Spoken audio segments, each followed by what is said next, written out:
शरीफ, पटना मतला साहब लेकिन रुयत नहीं हुई, लखनऊ मतला साहब लेकिन रुयत नहीं हुई, और इसी तरह चेन्नई में भी ये खबर मिली कि वहाँ भी रुयत नहीं हुई और उन्होंने फैसला लिया कि कल 30 तारीख है। इस तरह कई शहरों में मुल्क के मतला साफ होने के बावजूद भी रुयत नहीं हुई है। इस बिना पर आज हमने फैसला लिया है कि कल बरोज़ मंगल 30 शाबान और बरोज़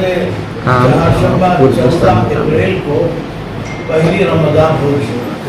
और बरोज़ मंगल रात में इशा के बाद तरावी पढ़ी जाएगी। तमाम हज़रात को रमज़ान मुबारक की मुबारकबादी पेश है और दुआ फरमाएं कि अल्लाह ताला इस माह को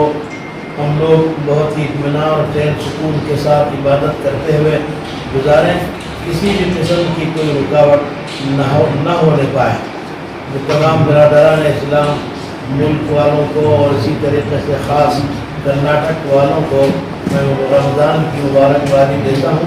कि अल्लाह ताला हम सब के लिए इस महीना मुबारक को कबूल फरमाए और हम ज़्यादा से ज़्यादा इसकी कदर करने की हमें तौफीक अता फरमाए। किसी भी किस्म की कोई हमसे कोताही